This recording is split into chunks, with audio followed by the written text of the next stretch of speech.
Kushwant Singh, one of the country's best read columnists. Recently in Bangalore, the man who has kept thousands of readers delightfully entertained with his uniquely interesting comments on men and matters also makes his point about the Garden City.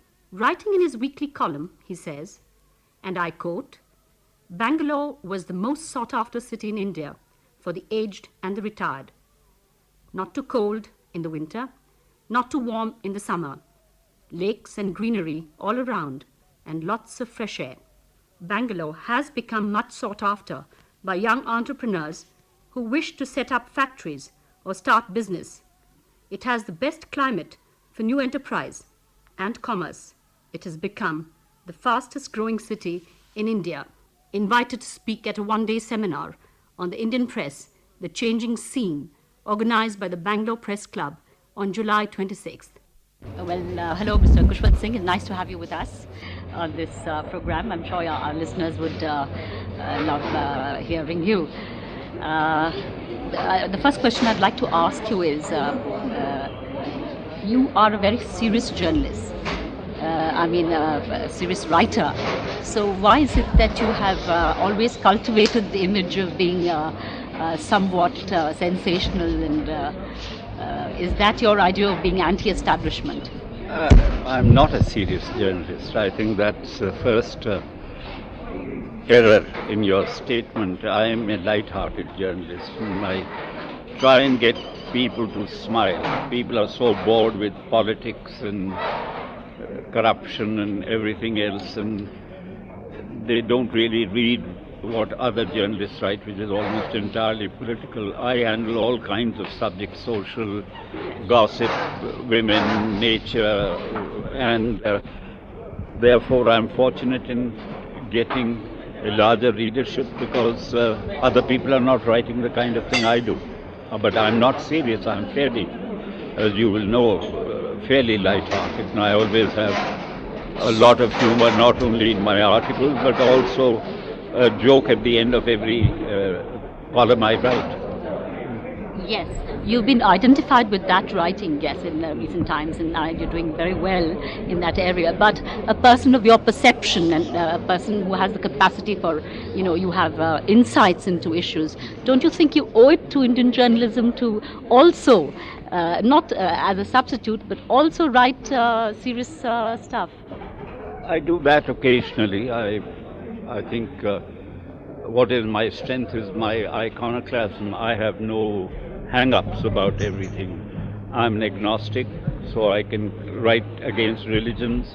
I'm a free thinker. I have no hang-ups about the kind of humbug that Indians believe in about sex, so I'm open about everything I write.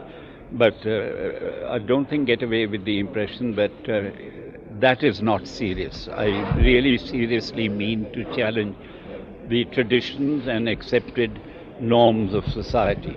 And it does go. I mean, my last long article, which has been reproduced, is the need for a new religion in India.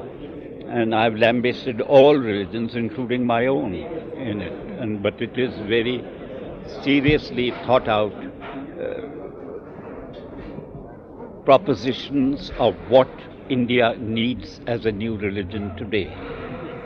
Without belief in God, prophets, scriptures, ritual, temples, or places of worship, because what our need today is quite different. We need to control our population, we need to control our environment, we need to have a work-oriented religion and not believe in sannyasis and yogis who renounce the world.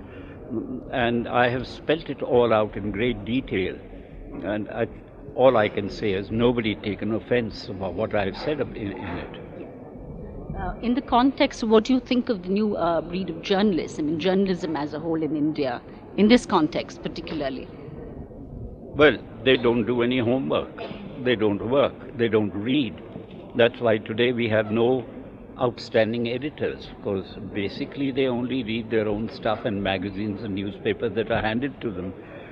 There is no background reading on literature, on religions, on problems of this country. It's all very, very superficial. You see that 9/10 of a newspaper today is wire service material, what they get from PTI, UNI, Reuters, Agence France Presse, and the editor only writes an editorial which nobody reads anyhow. So their contribution to the makeup of a paper is insignificant. That's why you see this phenomena of editors being discarded. Ask me, and I'm an editor. I don't know who the editor of the Times of India today is.